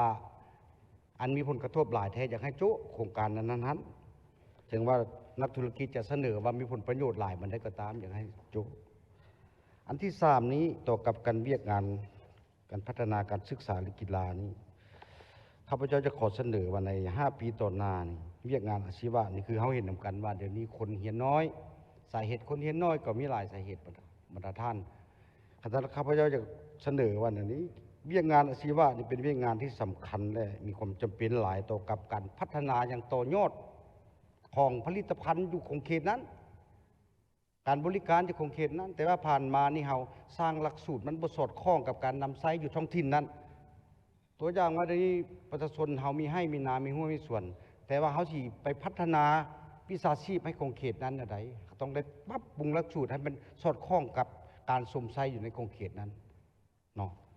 แล้วเอาหลักสูตรดังกล่าวนี้เข้าอยู่ในชั้นม.7 โลดหรือว่าชั้นมัธยมโลดเนาะชั้นมัธยมปลายโลดให้นักเรียนรู้สึกว่าได้เรียนสามัญนั่นแหละแต่ว่าสอดแทรกวิชาชีพที่มันติดพันกับการนำใช้ในการพัฒนาในคงเขตนั้นและแบ่งความรับผิดชอบนี่ผ่านมานี่การออกแบบหลักสูตรหรือว่าวิชาการมันคุ้มครองจากศูนย์กลางลงลุ่มหมายความว่าท้องถิ่นที่พัฒนาหลักสูตรนี้ต้องได้ทำมันกระทรวงศึกษาตัวอย่างว่าเนาะเดี๋ยวนี้ข้าพเจ้าอยากให้มอบให้ความรับผิดชอบและอำนาจแก่ท้องถิ่นนั้นเพื่อพัฒนาหลักสูตรนั้นมันสอดคล้องกับท้องถิ่นของตัวเองเนาะเชียงขวางถึกเนื้อนึงซ้ำเหนือถึกเนื้อนึงภาคใต้ถึกเนื้อนึงวิชาชีพบุคคลไม่อันเดียวกันเนาะอยู่ภาคเหนือจะปลูกพืชเนื้อนึงเป็นภาคใต้ปลูกพืชเนื้อนึงเป็นคันมีสอดคล้องนั่นคนจะเฮียนเพราะเฮียนมันได้ผลประโยชน์แท้ๆได้เอาไปนำไส้ต่อยอดแท้ๆได้ข้าพเจ้าอยากเสนอนั้นอันที่สองนี้ต่อกับอันที่สองของอันเรื่องงานที่สามนี้การศึกษานี้เสนอให้สืบต่อสุขยูการศึกษาภาคเอกชนเพื่อสุ่มใส่การศึกษาสามัญนี้ครับเจ้าเห็นว่าเป็นอันแบบหาบภาระให้แก่ประเทศชาตินี่หลายคือกันเนาะการศึกษาภาคเอกชนผ่านมานี่ก็ได้รับการสุขยูส่งเสริมแล้วบอกว่าภาษีอากรแต่ว่าเพื่อสืบต่อมันฮับไส้สังคมมันหลายมีคุณภาพทางปริมาณและคุณภาพหลายกว่าเก่านี่เสนอรัฐบาลควรตั้งกองทุนกู้ยืมพัฒนาโรงเรียนเอกชนโดยเฉพาะเนาะกองทุนกู้ยืมระยะยาว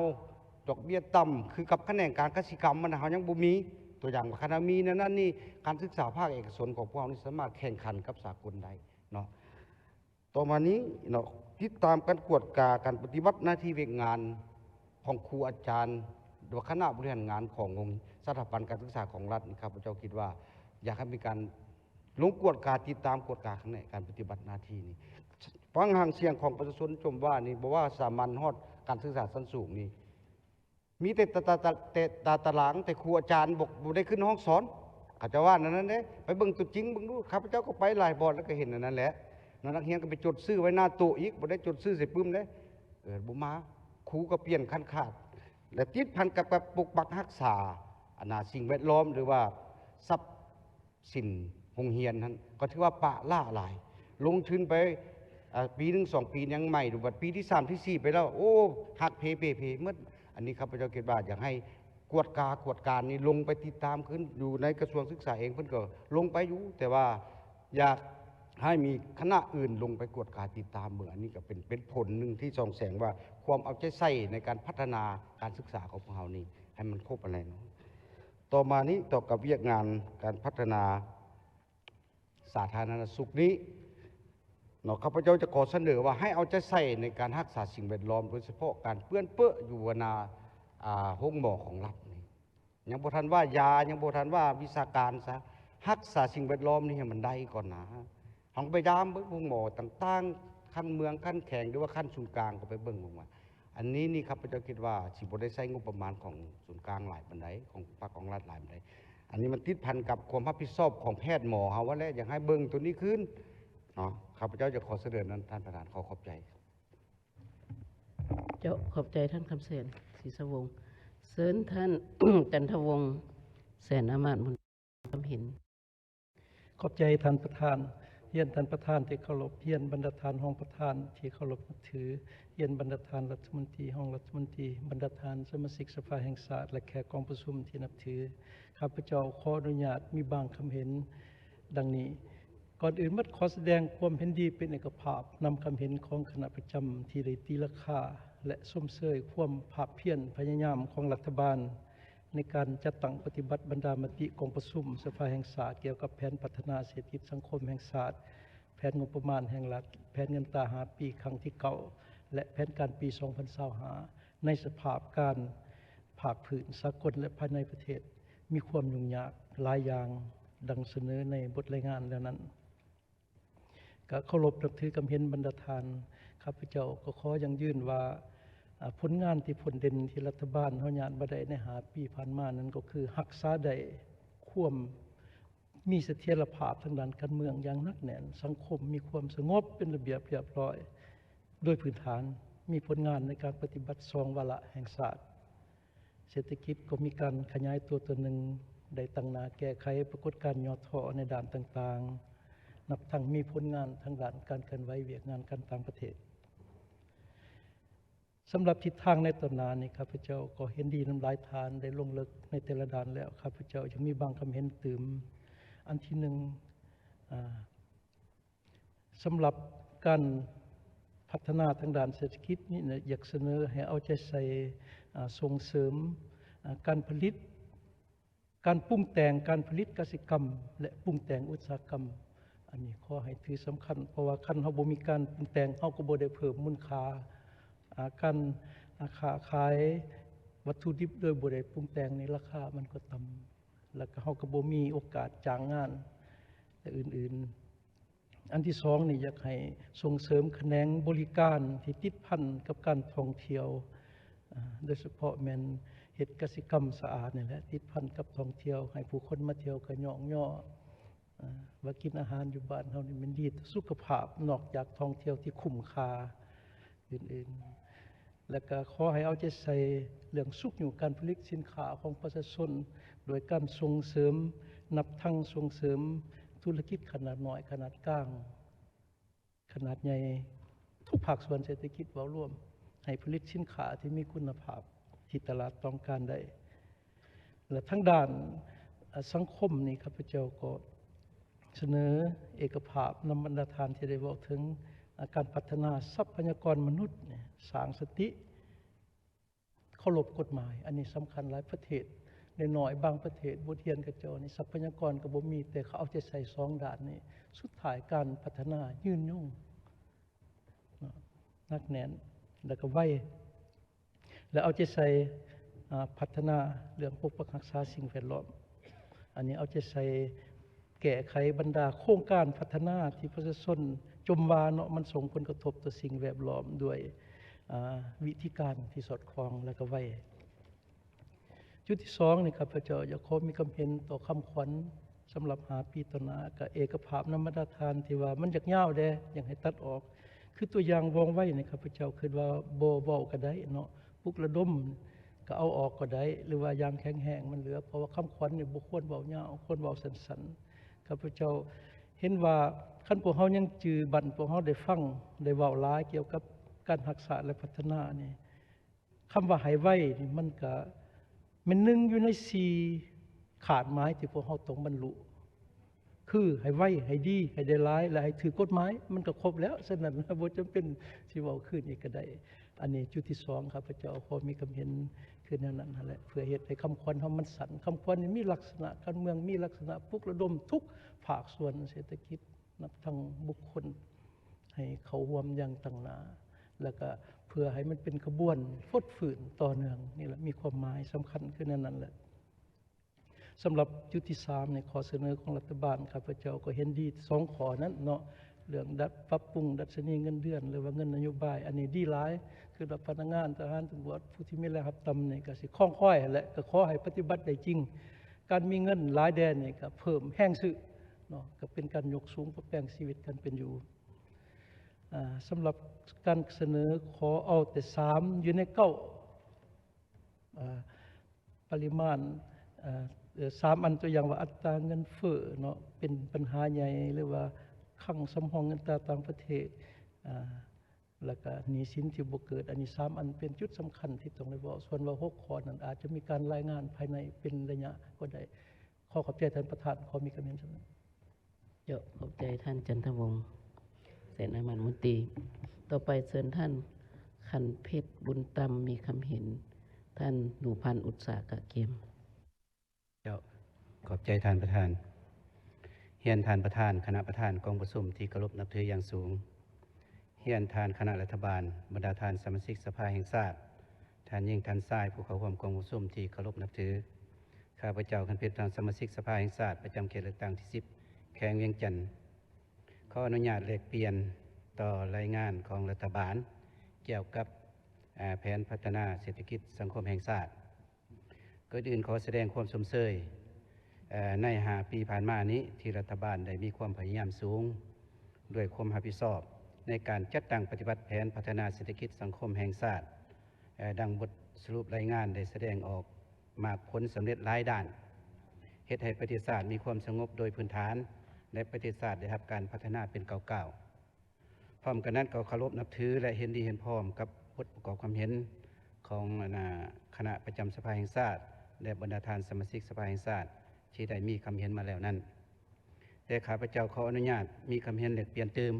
เนาะบางจุดคือดังนี้หนึ่งเป็นว่าเกี่ยวกับเวียงงานกสิกรรมนี้เนาะอันนี้หลายท่านก็ได้เว้าแล้วเนาะแต่ข้าพเจ้าสิขอมีคำแลกเปลี่ยนขึ้นอันนี้เนาะในบทรายงานใน5 ปีผ่านมาในคะแนนกสิกรรมก็ถือว่าบรรลุได้ตามแผนนะในนั้นก็เห็นตัวเลขแต่ละปีเห็นก็เห็นว่าแต่ละปีเกือบว่าลื่นขาดไม้หลายปีเลยเนาะที่ว่าเป็นลื่นขาดไม้อันพ้นเด่นนี่โดยพื้นฐานก็ถือว่ารับประกันในเสบียงอาหารได้โดยพื้นฐานและมีการส่งออกจำนวนหนึ่งเนาะอันนี้ก็ด้านดีของเพิ่นก็ถือว่าเห็นดีหลายเนาะข้าพเจ้าขอสมเสยแต่ข้าพเจ้าขอสังเกตและเปลี่ยนเติมขึ้นอันนี้เกี่ยวกับอย่างอันนี้เนี่ยว่าตัวเลขการผลิตข้าวนี้เนาะข้าพเจ้าเขาเว้าตัดตอนมานี่เลยซะเนาะการผลิตข้าวนี่ถือว่าตัวเลขก็งามอยู่ดอกแต่ว่าอยากให้แสดงออกติดพันกับเนื้อที่ปลูกข้าวได้หรือว่าเนื้อที่หน้าได้เนาะอันนี้มีแต่ว่าพ้นได้รับเลยแล้วก็มันบ่ทันแสดงเป็นอย่างจริงว่าซั่นเพราะว่าเนื้อที่หน้าของไทเฮาเดี๋ยวนี้มื้อเช้านี่ก็มีสสได้ประกอบความเห็นแล้วเนาะว่าเนื้อที่หน้าถือการหันเปลี่ยนไปอื่นๆหมายว่าเนื้อที่หน้าพวกเฮานี่มาเบิ่งสังเกตเบิ่งนี่ก็หลายเขตหลายแขวงหลายบ่อนเนี่ยข้าพเจ้าเห็นว่าได้ถูกถมเนาะหน้านี่เนื้อที่หน้าถูกถมหลายและก็หันเป็นอันอื่นนี่ก็หลายจังซั่นอยากให้มันมีแสดงออกทางด้านเนื้อที่คู่กับผลผลิตของพวกเฮาแดเนาะมามันเป็นแนวใด และอีกอันหนึงการผลิตข้าวของเฮานี้ถือว่าข้าพเจ้ายังสังเกตเห็นว่ายังอาการลักษณะส่งเสริมนี่ลักษณะแข่งขันลักษณะเลือกเฟ้นและการเสริมขยายและเพื่อการส่งออกนี่โดยรวมในเวียกกสิกรรมนี้เนาะก็ยังบ่ทันแสดงออกลักษณะคุดค้นท่าแห่งอย่างจริงจังหั่นแหละถือว่าพวกเฮายังเป็นรวมอยู่เนาะและทั้งการเลือกเฟ้นท่าแห่งนี้ทางการจัดสรรการเลี้ยงบุรมสิทธิ์การแบ่งงานในเวียกกสิกรรมนี่ถือว่ายังบ่ทันแสดงออกการแบ่งงานข้าพเจ้าอยากยกตัวอย่างว่าตัวอย่างผู้ปลูกมะเขือผู้เลี้ยงแบ่นี่นะตัวสี่เนาะมันสมควรบ่อันนี้เราก็ควรเบิ่งจัดสรรให้มันละเอียดให้มันมีลักษณะให้มันแสดงออกทางการตัวนี้ให้มันเป็นละเอียดเป็นโครงละเอียดเนาะต่อไปเพื่อว่าแล้วก็เฮ็ดให้มีการนำพากันคักเนี่ยซะเนาะในโคดแล้วก็อยากให้ติดพันกับแผนการพัฒนาชนบทอีกตัวนี้เนาะตัวนี้อย่างงานกสิกรรมนี่นะให้มันจะแจ้งผ่านมายังบ่ทันแสดงจะแจ้งเนาะตัวอย่างการขุดค้นท่าแห้งนี้ตัวอย่างว่าเขาไก่น้อยเนาะที่ซาลือนี่พวกก็ยังบ่เห็นแสดงว่าจะเฮ็ดแนวใดเนาะหรือเขาเม็ดใหญ่เนาะตัวอย่างข้าพเจ้าไปเมืองแมดเขาเม็ดใหญ่เป็นเขาอันนึงที่ว่าดีแล้วพวกเขาควรส่งเสริมแต่ก็ยังประชาชนเขตนั้นเขาก็เสนอเด้ว่าอย่าให้ส่งเสริมเนาะเขาเม็ดใหญ่อยู่เมืองแมดของพวกเฮาอันนั้นเป็นอันนั้นเนาะหรือว่าอีกอันนึงอีกเนี่ยตัวอย่างว่าเขตผู้คูนเนาะมันเป็นผลปลูกยังกระแสบหลายตัวงัวกระแสบแต่เฮาก็ยังบ่ได้รับการส่งเสริมอันอย่างสมมุติว่าในอันการขุดค้นท่าแห้งของเฮาเนาะอันนี้ก็อยากให้เบิ่งตื่มตัวปัญหานี้เนาะอันนี้ข้าพเจ้าอยากเสนอนั้นอันปัญหาที่1เนาะแล้วปัญหาที่2นี้ว่าเรื่องเส้นทางเนาะเรื่องเส้นทางนี้เป็นว่าอันนี้ก็ประชาชนก็เสนอหลายนะทั่วประเทศของเฮานี่นะแต่โดยเฉพาะข้าพเจ้าอยากว่าอยู่แข้งของเฮาเนาะแข้งเวียงจันทน์นี้ตัวอย่างว่าเส้นทางแต่เมืองสารคามหาเมืองแม่อันนี้ประชาชนเขตนี้นี่เสนอหลายได้บรรดาท่านเนาะท่านประธานถือว่ายามฝนนี่ก็บ่อยากไปได้เด้เป็นอย่างจึงว่าซั่นเพราะว่าเส้นทางนี่มันเป็นเส้นทางที่สำคัญและก็ยุทธศาสตร์อีหลีเนาะเพราะว่ามันเป็นเส้นทางเสื่อมกับด่านสากลบ้านวังเนาะและด่านท้องถิ่นเมืองสารคามอันนี้ก็อยากให้เสนอทางรัฐบาลและช่วยๆคนครัวเบิ่งจะเอาเข้าแผน5ปีบ่ดีแท้ก็เอาเข้าแผนปี2026นี่แห่งนี้เนาะสมมุติว่าจังซั่นเนาะอีกเรื่องนึงเรื่องเส้นทางนี้เรื่องกองทุนทางนี้อันนี้ก็อยากให้พิจารณาแบ่งเฮาว่าแบ่งให้บ้านได้บ่เพื่อปกปักรักษาเส้นทางนี่เป็นต้นว่าเนี่ยอันน่ะแคมทางบ่หกเหือบ่การทางบ่หรือว่าคุมเล็กๆน้อยๆบ่พอให้เขาเจ้าอันนั้นหั่นนะอันนี้ผ่านมานี่ปะปล่อยไปแล้วทางหกเหือก็มีอันนี้ก็อยากให้พิจารณาเบิ่งเนาะแล้วก็ปัญหาที่3เกี่ยวกับวิชางานเทคโนโลยีและสื่อสารนี้ข้าพเจ้าได้มีความเห็นแล้วเนาะอยู่กองประชุมวิทยาศาสตร์นั้นอันนี้ก็อยากเสนอให้รัฐบาลพิจารณาตื่มนะเป็นต้นว่าการซื้อขายทางออนไลน์นี้ถือว่าเกิดปัญหาหลายอันนี้เฮ็ดให้สังคมวุ่นวายเนาะการปลอมแปลง Facebook หรือการสอดโกงพลเมืองทางออนไลน์ที่ว่าครับเห็นว่ามันเกิดขึ้นหลายอันนี้อยากให้พิจารณาตื่มเนาะตัวนี้นะและเรื่องที่4นี้เป็นว่าเรื่องการศึกษาอันนี้ข้าพเจ้าก็ได้เสนอแล้วอยู่กองประชุมวิทยาศาสตร์แต่ขอเว้าตื่มอีกเนาะสุดแล้วนี่ก็เว้าบ่ทันได้หมดถือว่าเดี๋ยวนี้มันเกิดมีปรากฏการณ์มาบางโรงเรียนประถมน่ะให้เด็กน้อยหันเปิดบัญชีอยู่อันน่ะเอิ้นว่าการเงินจุลภาคได้เดี๋ยวนี้ปรากฏมีได้เนาะอันนี้ข้าพเจ้าสิบ่เอ่ยเนาะอยู่โรงเรียนแต่ข้าพเจ้าพบเห็นแล้วเนาะอันนี้ก็อยากให้พิจารณาเบิ่งอันที่2นี้เรื่องการศึกษานี่ข้าพเจ้าสิบ่เว้าเรื่องอื่นไกลเนาะเขตชนบทของเฮานี่ก็ถือว่ายุ่งยากหลายเนาะตัวอย่างข้าพเจ้าลงไปพบปะอยู่เขตชนบทนี่เขาถามมันเด็กน้อยว่าเอ้าเป็นหยังคือเขาสวยแท้เพิ่นว่าในครูบ่มาเพิ่นว่า10 โมงเข้า11 โมงเลิกบรรดาท่านคิดเบิ่งว่าคุณภาพการศึกษาสิเป็นอะไรเขตชนบทอันนี้ก็อยากให้เพิ่มทวีพิจารณาเบิ่งตื่มเนาะในเขตชนบทเฮ็ดแนวใดแต่ความจริงการศึกษาเขตชนบทนี่จะควรติดพันกันเอิ้นว่าการหักฐานการเมืองนะการลงหักฐานการเมืองเนาะอาจจะเอาทหารตำรวจบ่ไปช่วยสอนก็ได้เนาะเช่นว่าขาดครูอย่างต่างๆอันนี้สมมุติว่าจังซี่เนาะก็ได้พิจารณาเบิ่งตื่มอันวันนี้ปัญหาที่5ปัญหาสุดท้ายนี้เนาะเรื่องสวัสดิการสังคมบรรดาท่านเนาะอันนี้ก็มีสสที่เว้าในต้นของต้นการมีความเห็นแล้วเนาะเป็นตัวสสเขต8เว้าแล้วตัวนี้อันนี้ข้าพเจ้าก็สนับสนุนและก็เห็นควรให้แก้ให้ไว้เนี่ยบรรดาท่านเนาะเพราะว่าพวกเพิ่นนี่นะเนาะก็มีโอกาสที่จะได้รับนโยบายหันน้อยที่สุดแหละเนาะอันนี้ควรแก้มันไว้มันซะนอกจากนั้นก็อยากให้เบิ่งลูกหลานเพิ่นตื่มเนาะลูกหลานเพิ่นตื่มให้มีเวียกเฮ็ดงานทำได้ไปห้ำไปเฮียนอันนี้ตัวอย่างคือจุด7กับ0นี่ข้าพเจ้าเพิ่นตัวจริงเนาะลูกหลานเขาเจ้านี่บ่ได้เฮ็ดเวียกเหตุการณ์หยังเร่ร่อนอยู่เนาะสั่นคำเห็นข้าพเจ้ามานี่ก็มี เมื่อตอนนี้ขอขอบใจท่านประธาน เจ้าขอบใจทางท่านขันเพชรบุญตำเชิญท่านหนูพันธุ์อุตสาหมีคำเห็น ท่านวรสิทธิ์ศรีวงศ์ดาวกะเกียม ขอเฮียนท่านประธานคณะประธานที่เคารพและนับถืออย่างสูงบรรดาสมาชิกสภาแห่งชาติที่เคารพและนับถืออย่างสูง สมาชิกรัฐบาลที่เคารพและนับถืออย่างสูงข้าพเจ้าหมู่พันธุ์อุตสาหสมาชิกสภาแห่งชาติเขตเลือกตั้งที่ 11 บุรีคำไซขออนุญาตประกอบคำคิดคำเห็นต่อการจัดตั้งปฏิบัติ แผนพัฒนาเศรษฐกิจสังคมแห่งชาติ 5 ปีครั้งที่ 9 และทิศทางแผนการพัฒนาเศรษฐกิจสังคมแห่งชาติ 5 ปีครั้งที่ 10 ที่เสนอโดยรัฐบาล ก่อนอื่นข้าพเจ้าก็เห็นดีเป็นเอกภาพสูงต่อบทประกอบคำคิดคำเห็นของคณะประจำสภาแห่งชาติต่อการรายงานของรัฐบาลเกี่ยวกับการจัดตั้งปฏิบัติแผนพัฒนาเศรษฐกิจสังคมก็คือทิศทางแผนการพัฒนาเศรษฐกิจสังคมครั้งที่ 10 ต่อภาคสรุปเพิ่นก็ได้ตีราคาการจัดตั้งปฏิบัติแผนพัฒนาเศรษฐกิจสังคมแห่งชาติได้แสดงให้เห็นผลสำเร็จอันพ้นเด่นหลายด้านเช่น1ก็แม่นการปฏิบัติขาดหมายเศรษฐกิจมหาภาครวมยอดผลิตภัณฑ์ภายในก็คือ GDP ขยายตัวตามแผนที่ได้กำหนดไว้อันนี้ก็เห็นได้คือนั้น2การปฏิบัติแผนเงินตรา5 ปีและปี 2025ก็มีผลสำเร็จสูงมีคลังสำรองถึง 5 เดือนและก็การควบคุมหนี้สินที่บ่ออกดอกผลก็บ่เกิน 3% อัตราเงินเฟ้อและก็ลดลงนั้นอัตราการแลกเปลี่ยนก็มีความมีเสถียรภาพดีเนาะจุดที่ 3ด้านการจัดตั้งปฏิบัติแผนในแขนงการวัฒนธรรมสังคมเห็นว่ามีผลสำเร็จและมีการหันเปลี่ยนไปในทิศทางที่ดีโดยเฉพาะแม่นการพัฒนาคุณภาพการศึกษาการแก้ไขปัญหาครูสอนการแก้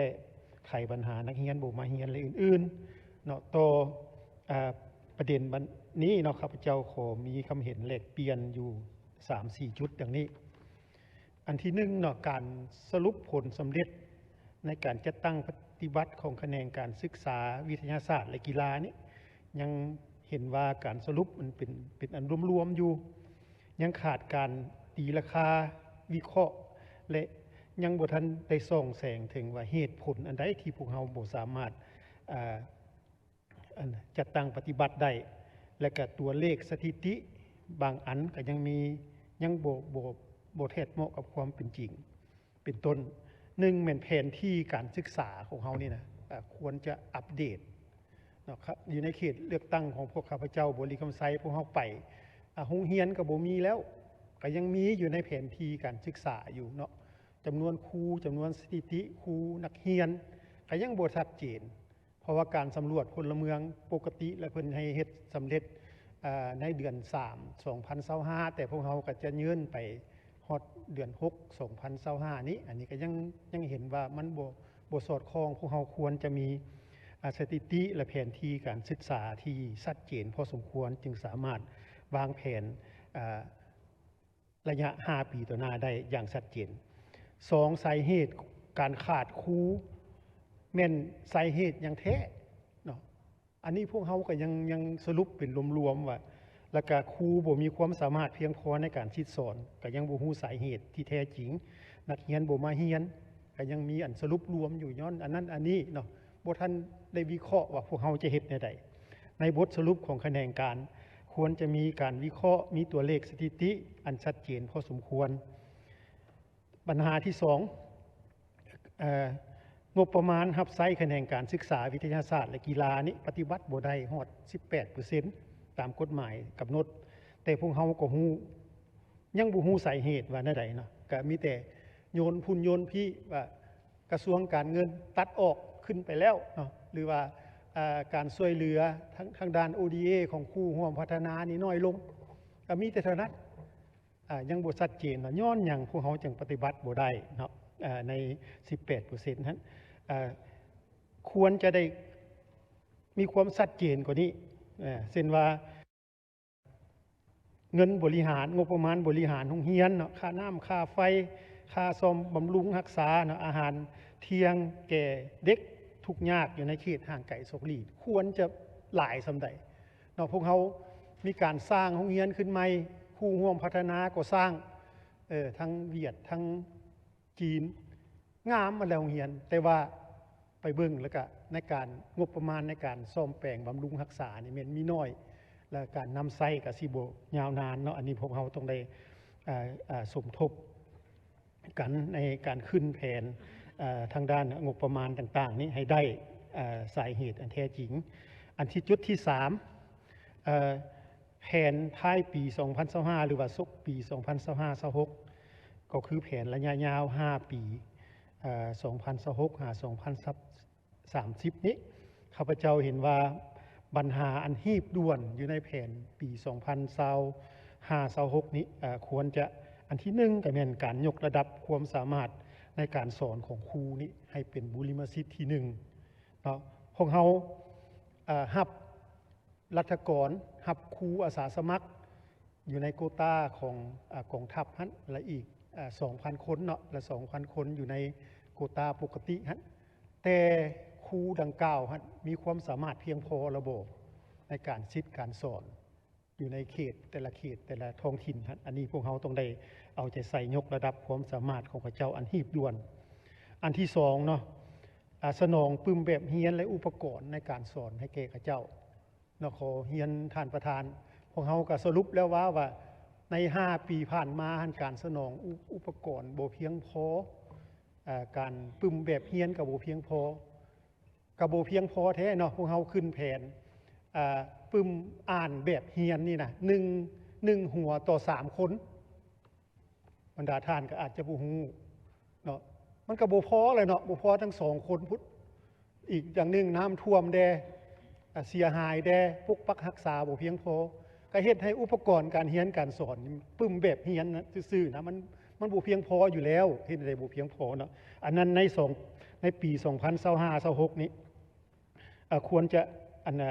ขึ้นแผนงบประมาณสนองจัดพิมพ์สนองปึ้มแบบเรียนและอุปกรณ์เทคนิคให้แก่นักเรียนนี้อันที่3เนาะการสนองอาหารให้แก่เด็กผู้ทุกข์ยากอยู่ในเขตห่างไกลโศกลีกนั้น800 กีบตะกี้ต่อคนต่อมืออันนี้ขอขึ้น1,000 กีบต่อคนต่อมือก็บ่ได้เฮาต้องเบิ่งว่าเขตใดที่อันนี้คันว่าขึ้นแผนยังแปะๆบางๆอยู่ในนี้ก็เฮ็ดให้การขาดสารอาหารคือบรรดาสมาชิกอันนั้นแล้วก็ยังบ่มีเพียงพอแต่อยู่ในบทสรุปมันก็เว้าว่าได้สนองอาหารเที่ยงอาหารกลางวันให้แก่อันเด็กนักเรียนเนาะอันนี้ก็อยากเจ้าขอบใจหลายๆเวลาพวกเขาน้อยหลายต่อไปเชิญท่านวรสิทธิ์ศรีวงศ์ดาวเขต13มีคำเห็นเอาสั้นๆบ่ฮอด8 นาทีก็ได้เนาะท่านบุญโฮมเทศนีกาดเกียบเจ้าขอบใจท่านประธานก็เดินขอเฮียนท่านประธานคณะประธานที่เคารพและนับถืออย่างสูงเฮียนบรรดาท่านสมาชิกสภาแห่งชาติที่ทรงเกียรติข้าพเจ้าวรสิทธิ์ศรีวงศ์ดาวสมาชิกสภาแห่งชาติประจำเขตเลือกตั้ง13ขออนุญาตมีคำเห็นอยู่2 จุดเนาะจุดที่1ก็เป็นเรื่องการสรุป5 ปีจุดที่2ก็แผน5 ปีแผน10นั่นแหละผ่านการรับฟังการรายงานของท่านนายกแล้วก็ได้อ่านเอกสารผ่านมานี้เนาะถือว่าอยู่ในบทสรุปนี้บทสรุป5 ปีนี้ในทัศนะของข้าพเจ้านี่ว่าอยากให้มีตัวเทียบฐานเนาะเพราะสรุปตั้งแต่อันใดระบบมีอันเทียบฐานแล้วข้าพเจ้ามาเบิ่งเนาะอยู่ใน6 เป้าหมายแล้วก็25 จุดสุ่มเรียกของแผน9ผ่านมาในการจะตั้งปฏิบัติผ่านมาสมเทียบใส่กับแผนของผ่านมาเนาะแผน9ผ่านมาต้นแผนฮะถือว่าอันที่พ้นเด่นแท้ๆก็มีแต่เป้าหมายที่1โดยเฉพาะเป็นการสร้างรายรับอีสานต่างๆเงินเกินแผนอีสานต่างๆก็โอเคเนาะโดยพื้นฐานก็สมเสยเพิ่นสู่ส่วนใดแต่ แต่ว่ามาเบิ่งเป้าหมายอีก5เป้าหมายเนาะเป้าหมายที่2การพัฒนาทรัพยากรมนุษย์ให้มีคุณภาพอันนี้เฮามาเบิ่งคืนน้ำกันว่าอันใดที่เฮ็ดได้อันใดที่ยังเฮ็ดบ่ได้ตามเว้ากันมานี่แม่นว่าส่วนน้อยได้สิได้เนาะเปอร์เซ็นต์ต่ำการศึกษาก็บ่ได้สาธาก็บ่ได้แรงงานก็บ่ได้เนาะอันลักๆนะแล้วบัดนี้นี่สิเฮ็ดแนวใดเพื่อสิเอาเข้าไปใส่อันน่ะแผน10สิ่งที่บ่ได้หั่นอยากให้แยกออกมาเป็นหยังมันจะค่อยบ่ได้แล้วสิเอาเข้าแผน10นี่สิเอาเข้าแนวใดวิธีการสิเฮ็ดแนวใดเพื่อสืบต่อเนาะแล้วเป้าหมายที่3คือกันเนาะชีวิตการเป็นอยู่ของประชาชนด้านวัตถุและจิตใจเฮ็ดให้ดีขึ้นมันดีขึ้นบ่เดียวนี่เสียงจมว่าของประชาชนห่างเสียงต่างๆของสังคมบักหลายๆการดำรงชีวิตของเขาเจ้าก็ฟืดเคืองภัยธรรมชาติคมคูแล้วมันดีขึ้นบ่ชีวิตใจของเขาเจ้าเนาะสภาพการเป็นอยู่ของเขาเจ้าเป็นแนวใดและสิเฮ็ดแนวใดโดยเฉพาะเขตชนบทห่างไกลโศกลีเนาะอยากให้รัฐบาลเบิ่งคืนในจุดนี้เป้าหมายที่4คือกันเนาะการปกปักรักษาสิ่งแวดล้อมเนาะให้สมดุลพวกเขาเว้ากันนี่ก็เป็นสภาพแวดล้อมปัญหาบักหลายเนาะโดยเฉพาะเรื่องการคุ้มครองการคุ้มคนบ่แห่ต่างๆเกิดสภาพแวดล้อมเกิดน้ำขุ่นเกิดมีอันนั้นอีสั่งต่างๆเนาะนับทั้งการชดเชยให้แก่ประชาชนปัญหาต่างๆดินยุบดินพังอีสั่งต่างๆนี่มันแม่นบ่นี่สภาพแวดล้อมที่ดีควรจะไปแก้แนวใดเข้าแผน10นี่เนาะเป้าหมายที่5คือการสร้างพื้นฐานโครงหลังให้ดีขึ้นให้เข้มแข็งทางเพมันแล้วเนาะคันเว้าเรื่องอันเส้นเลือดใหญ่ก็ดีเว้ากันมื้อเช้านี่บักหลายเนาะบัดนี้โครงหลังชลประทานที่เป็นพื้นฐานให้แก้กสิกรรมนี่ก็เพเสียหายถูกภัยธรรมชาติอันนั้นทำลายก็บ่ได้รับการปัวแปลงก็มีน้อยปีนี้แปลงปีหน้าแปลงอีกเพราะว่าทุนน้อยเด้เนาะคือสวรรณเขตนี่ระบบชลประทานโครงการ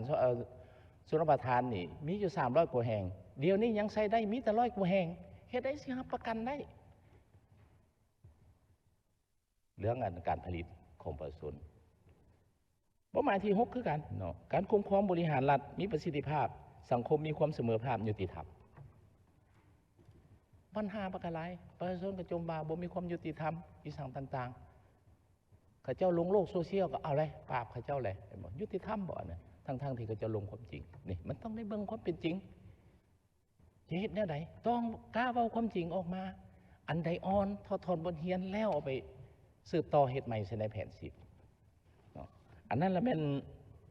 เกี่ยวกับบทสรุปวันนี้แผนการ10แผน10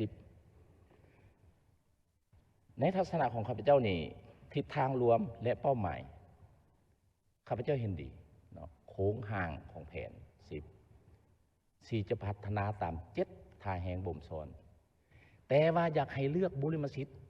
ข้าพเจ้ายังยืนยันอยู่กองประชุมสัมมนากองประชุมสัมมนากองประชุมยกสูงแล้วก็มาฮอดสุดนี้ข้าพเจ้ายังยืนยันและลายสมาชิกสภาแห่งชาติก็ยืนยันว่าขอให้เป็นกสิกรรมติดพันกับการปรุงแต่งเป็นหยังจะคอยว่ายา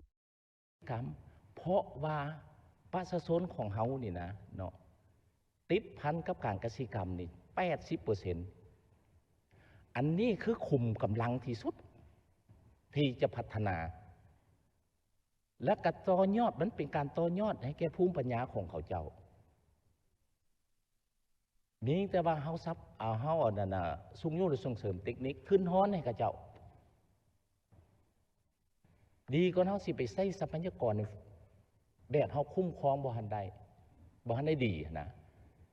ข้าพเจ้านี่บ่ย่านดอกทรัพยากรอันพื้นดินสิหมดนะข้าพเจ้าย่านได้เติมคือย่านได้เคมีเดี๋ยวนี้เพราะว่าเขาคุ้มครองบ่ได้คันได้เคมีแล้วพวกเขาปวดสุขภาพแต่มีเงินก็ยังปวดบ่มีความหมายพอที่จะได้ปวดสุขภาพรุ่นลูกรุ่นหลานเขาสิได้ปวดทางสุขภาพและปวดขี้ดินเนาะ คันท่าเฮาบ่นั่นนี่ล่มเหลวปราศัยได้ทานประธานขอฝากน้ำทานประธานรัฐบาลเนาะเรื่องพัฒนาก็พัฒนาแต่ว่าให้เลือกบุริมสิทธิ์ในการพัฒนาเลือกจุดเลือกเขตแค้นเนาะบ่อนใดหรือว่าสิ่งที่เฮามีแล้วหั่นแล้วก็พัฒนาต่อบ่ให้ขยายตืมต่อไปเฮามีแล้วผ่านมาก็ยังล้มเหลวแล้วเนาะเฮายังสิสืบต่อเฮ็ดอยู่บ่มีเงินมันก็บ่มีความหมายเด้ลูกหลานเฮาสิว่าให้เด้เนาะเพราะว่า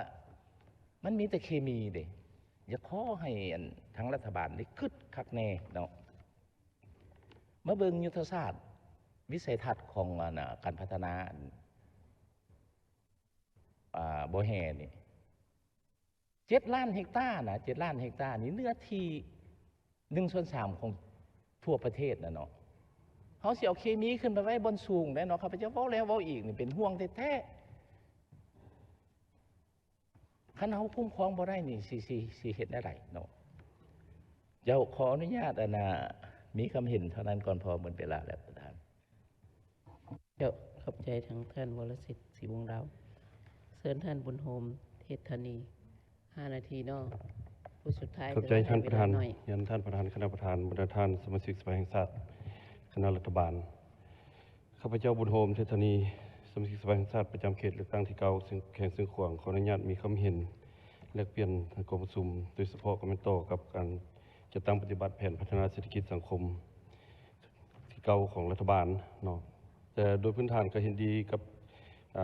บทประกอบคำเห็นของคณะประจำสภาส่วนแขวงในการตีราคาในการรอบด้านต่อการจัดตั้งปฏิบัติแผนพัฒนาเศรษฐกิจสังคมสำหรับข้าพเจ้าเราจะขอมีคำเห็นแลกเปลี่ยนบางจุดแต่โดยพื้นฐานกับบรรดาท่านสสก็ได้ประกอบมาหลายเนาะแต่ว่าก็อยากยั่งยืนคืนอีกว่าปัญหาที่พวกเรายังจะต้องได้สืบต่อเอาใจใส่และแก้ไขติดพันกับคือทางคำถามจอจิ้มโดยเฉพาะมันกันหนังสือเสนอของรัฐบาลเกี่ยวกับเสนอดัดแก้เรื่องงบประมาณปี 2025แต่คิดว่าตัวนี้มันก็ติดพันกับบรรดาหน้าเวียกจำนวนหนึ่งโดยเฉพาะมันพื้นฐานก็เห็นดีเนาะในการเสนอดัดแก้เรื่องงบประมาณแต่ว่าอยากให้เบิ่งถึงว่าเขาจะเอาไปสุ่มใส่แก้อะไรเลยตามในทัศนะข้าพเจ้าก็เห็นว่าอยากให้เอาไปแก้ปัญหาความเข่งฮ้อนเนาะโดยเฉพาะเป็นผลกระทบจากภัยพิบัติธรรมชาติตัวปีนี้ก็เป็นปีหนึ่งที่ว่ามีภัยธรรมชาติที่ร้ายแรงเนาะสำหรับยุคเสียงขวางพวกเขาก็เป็นแขวงที่ได้รับผลกระทบหนักหน่วงมันแต่ต้องถึงพื้นฐานโครงล่างต่างๆและกระทั่งแต่ต้องถึงการดำรงชีวิตการเป็นอยู่ของประชาชนซึ่งติดพันอยู่ในเป้าหมาย2เป้าหมาย3เป้าหมาย4เป้าหมาย5ของเวียงงานจุดสุ่มอะไรฉะนั้นทำมาเบิ่งอยู่ในนี้ก็เห็นว่าหลายคาดหมายที่มันยังบ่ทันได้บรรลุ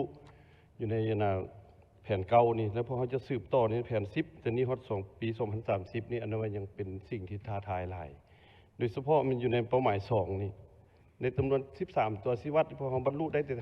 5ยัง8ตัวชี้วัดซึ่งวันนั้นเป็นปัญหาที่พื้นฐานโดยเฉพาะอัตราการเข้าเรียนบอกปะละต่างๆมหปัจจุบันนี้คันบางเขตอยู่เส้นขวางนี่ถือว่าหลังจากภัยพิบัติมานี่มันบ่มีผู้ที่ไปเรียนอะไรอยู่เรียนนึกมาก็บ่อนที่เรียนบ่มีเนาะเพราะภัยพิบัติเอาไปหมดอะไรจะสร้างขึ้นใหม่ก็บ่มี2มาก็นักเรียนก็ไปหาครูบ่ได้ครูก็ไปหานักเรียนบ่ได้ฉะนั้นระหว่าง2ฝั่งน้ำระหว่างน้ำเนินเมื่อก่อนก็ทางสภาแห่งชาติก็ได้ตัดสินใจเอาทุนให้เพื่อสร้างขัวก็แล้วซึ่งว่ากว่า10 กว่าปีมาจังสำเร็จแต่ว่าสำเร็จมาบ่ได้ปีเนาะก็ภัยพิบัติเอาไปหมดฉะนั้นถือว่าเฮ็ดให้การดำรงชีวิตอยู่ใน2ฝั่งน้ำถือว่ามีความยุ่งยากอันนั้นเป็นปัญหาหนึ่งที่ฉะนั้นถ้าเป็นไปได้ในงบประมาณที่จะดัดสมก็คิดว่าจะสุ่มใส่ตัวนี้เพื่อแก้เนาะถึงมันจะได้น้อยได้หลายก็เป็นทางออกเพราะว่าเพื่อบรรลุบรรดาคาดหมายต่างๆและปัญหาที่2นี้บรรดาท่านผู้แทนก็ได้เสนอหลายก็มีคำเห็นแล้วโดยเฉพาะคำขวัญสำหรับคำขวัญที่ข้าพเจ้าก็เห็นว่าตัวนี้มันก็ยังยุ่งยากอยู่ติดพันกับคำเห็นของท่านปอลิเบอร์เมื่อกี้ก็เลยอยากให้เบิ่งตื่มเพราะว่าระหว่างคำขวัญของยุทธศาสตร์ครอบครัวคำขวัญของวิสัยทัศน์เนาะยุทธศาสตร์ฮอดปี2035วิสัยทัศน์ฮอดปี2055มาซื้อคำขวัญของ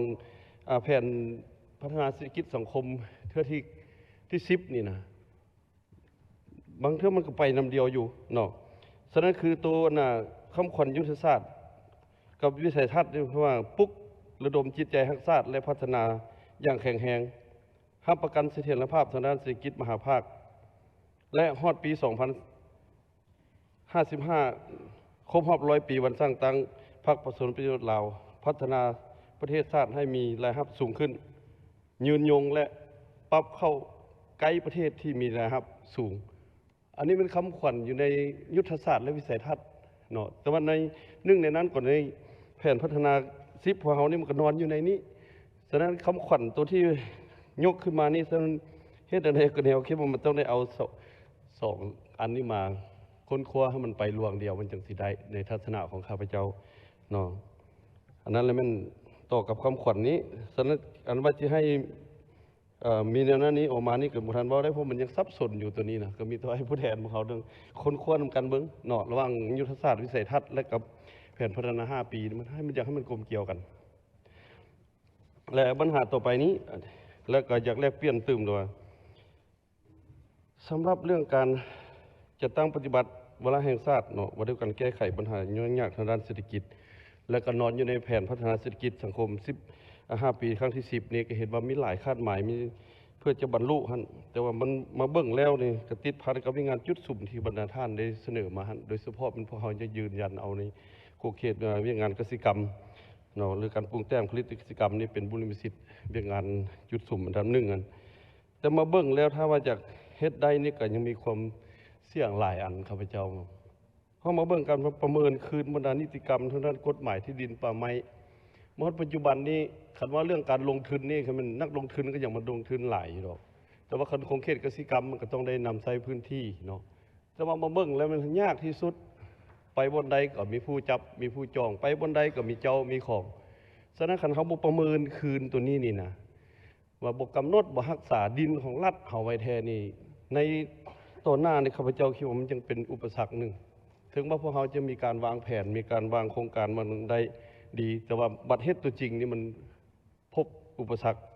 ยุ่งยากคืออันนี้บทเรียนที่ผ่านมาก็ได้เห็นแล้วเนาะมีหลายโครงการ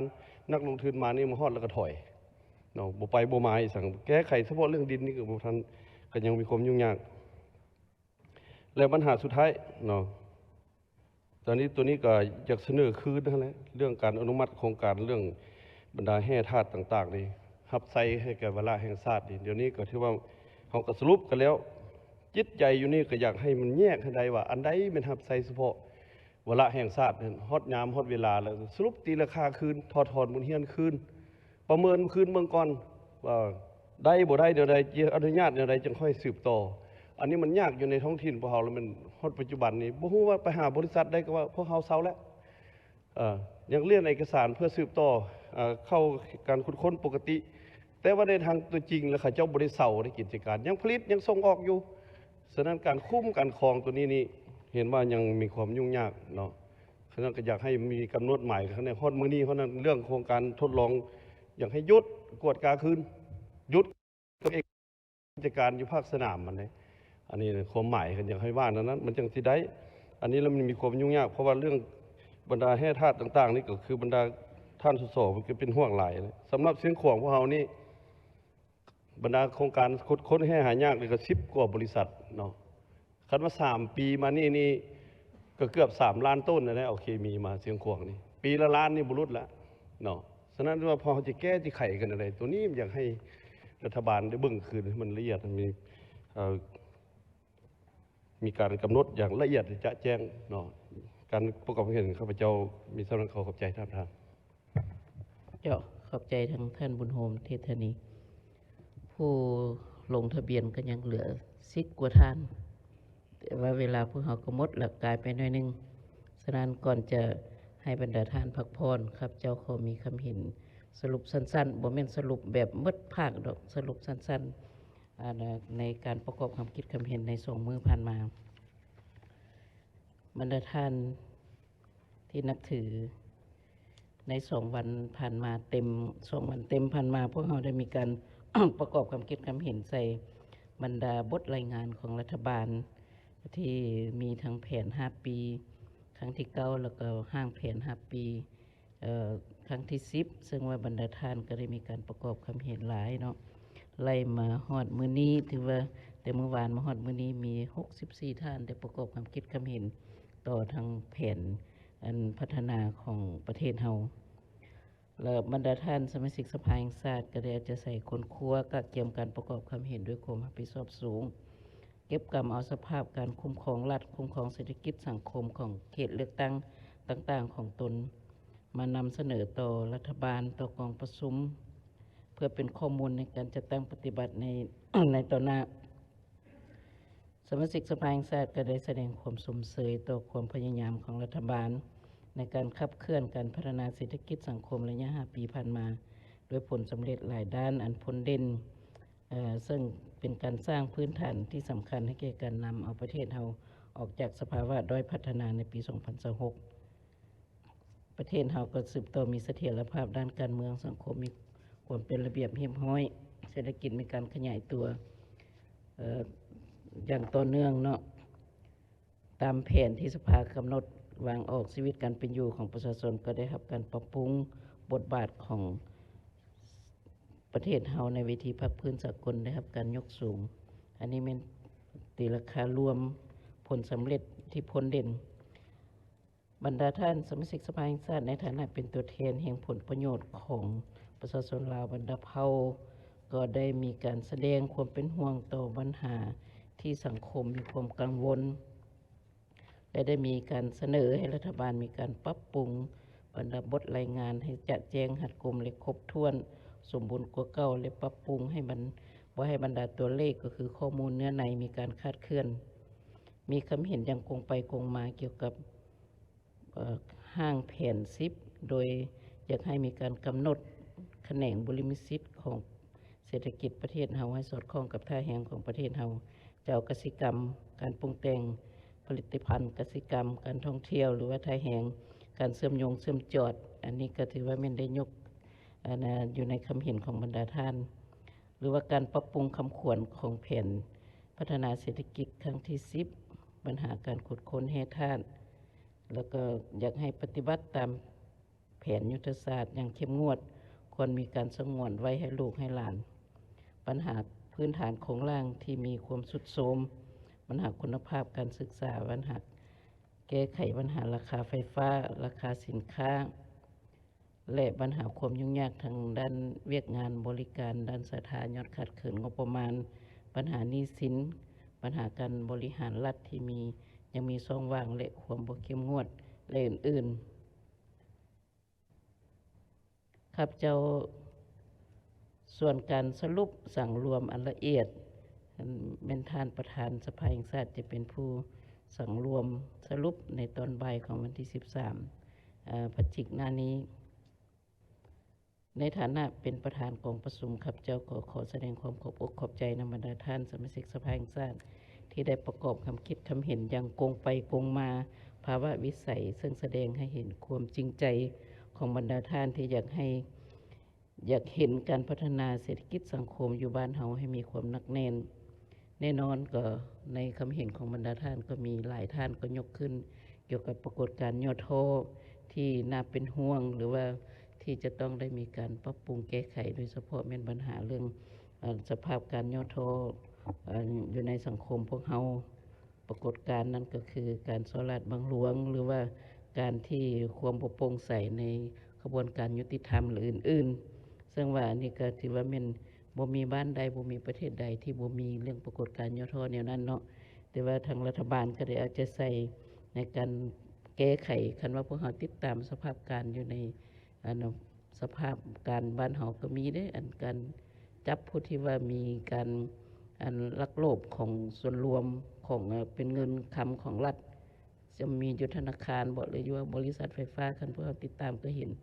สิว่าพวกเฮาบ่เข้มงวดในการปฏิบัติต่อผู้สลัดบังหลวงนี่ก็บ่ถูกเนาะแต่ว่าอันนี้ก็ขอให้ติดตามต่อไป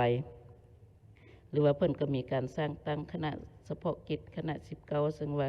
เบิ่งเรื่องการปฏิบัติ2วาระแห่งชาตินี่แหละแต่ว่ามีการจัดตั้งคณะปรับปรุงรัฐวิสาหกิจและอื่นๆอันนี้ก็ถือว่าคำเห็นอันสั้นๆที่ครับเจ้าอยากสรุปแต่ว่าก็เป็นยังบ่ทันครบถ้วนดอกบรรดาท่านก็ได้มีคำคิดคำเห็นคำเสนอหลายอย่างต่อรัฐบาล แต่ว่าย้อนเวลาพวกเขาก็ยังมีน้อยหลายจำกัดฉะนั้นมาฮอดนี้ครับเจ้าก็ขอปิดการประกอบความคิดความเห็นในภาคของรัฐบาลไว้เท่านี้เนาะแต่ว่าหากยัง10ปลายกว่าท่านที่ได้ลงทะเบียนเมื่ออื่นนี้พวกเขาก็ยังมีการรายงานเกี่ยวกับ2วาระแห่งชาติว่าด้วยการแก้ไขความยุ่งยากด้านเศรษฐกิจการเงินและปัญหายาเสพติดซึ่งว่าจะเป็นโอกาสให้แก่บรรดาท่านประกอบความคิดความเห็นตึมกองเลขาก็จะได้จดไว้ว่าท่านใดๆที่ยังบ่ทันได้ประกอบความคิดความเห็นในมื้อนี้และก็มื้ออื่นก็สืบต่อลงทะเบียนตึมเนาะสันมาฮอดนี้ก็ครับเจ้าก็ขอประกาศปิดกองประชุมประกอบความคิดความเห็นไว้เพียงเท่านี้เนาะขอขอบใจ